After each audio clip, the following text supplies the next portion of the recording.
Hello and welcome back to the farm. So tonight we're looking at the radial arm saw that I picked up just recently. It's a Sears Craftsman, and it's going to replace the smaller one that I got a couple years back. The small one works, but it is a 9-inch, which is sort of an uncommon size these days. So finding blades for it, you can order them and all that. But if you need one in a hurry, you can't just run down to the home store and buy one. You also can't cut a 4x4 post, which was actually the purpose that I bought it for. So let's take a look at this thing.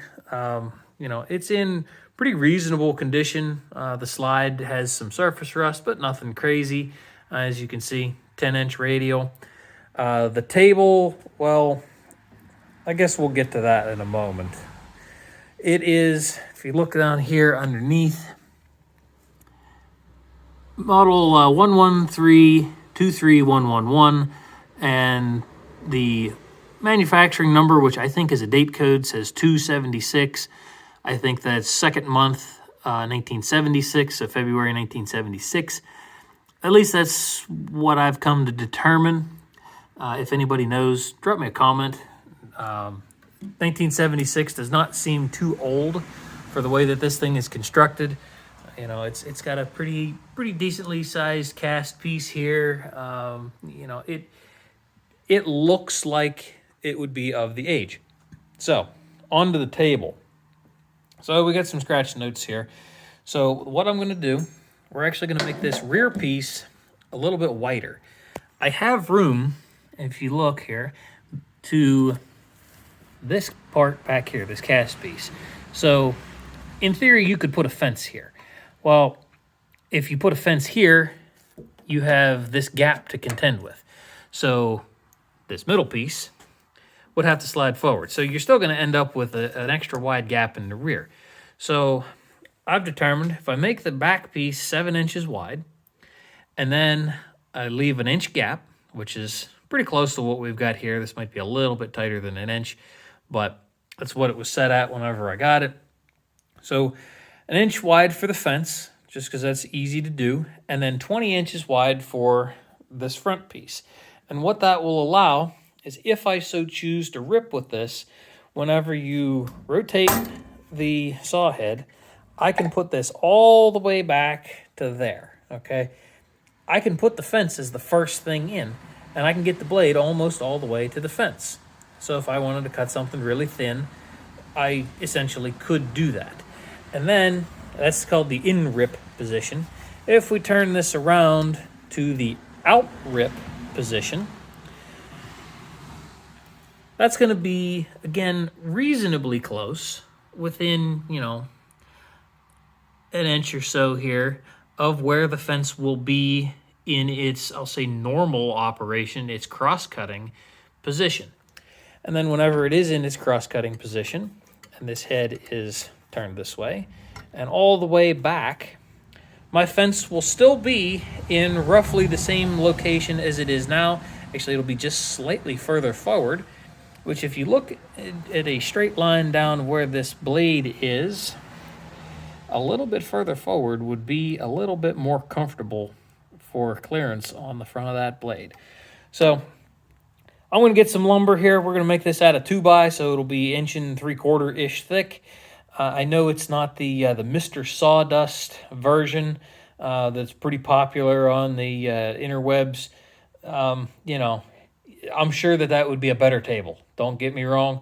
I'm not saying that my design is going to be any better. That's sort of a proven thing.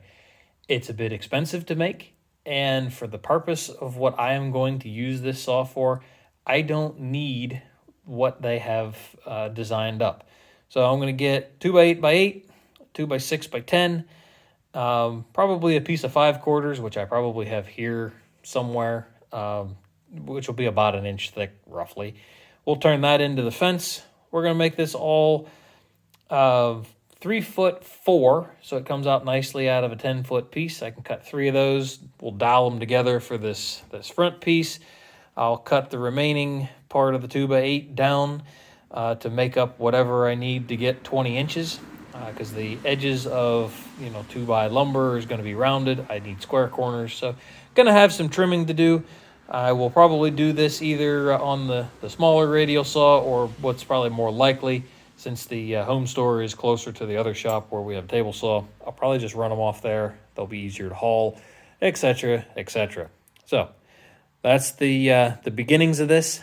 I'll bring you back whenever we have some lumber here, and probably already cut, at least to length, before I glue it all up and get the screw holes lined up where they're going to go. So stay tuned.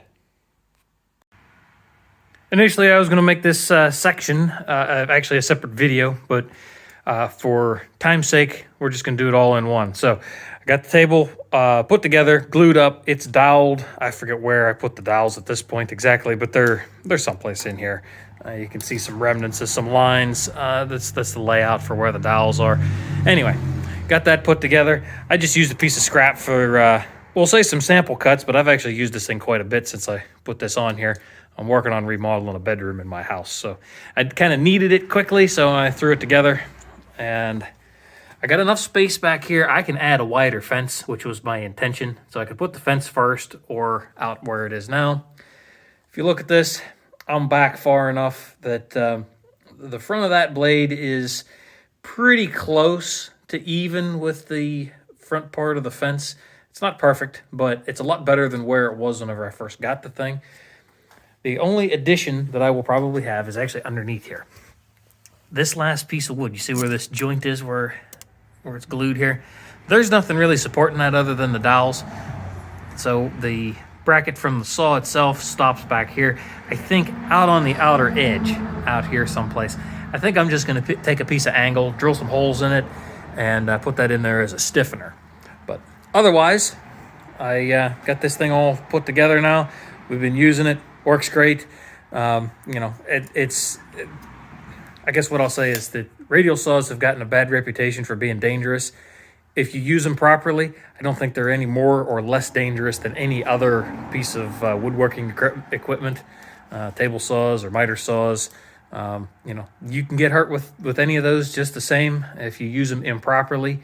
Having the right kind of blade is really a big part of how these radial saws work. If you look at the way that these teeth are made, they don't have a large hook.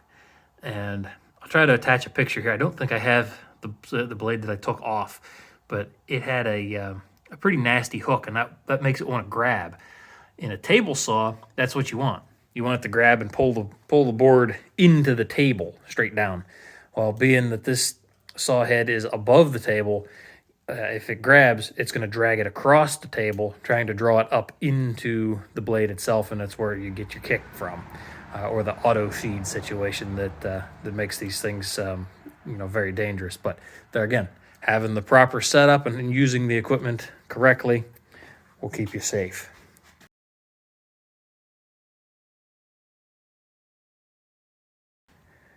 Have a good day out there, guys. Be safe, and we'll see you in the next one.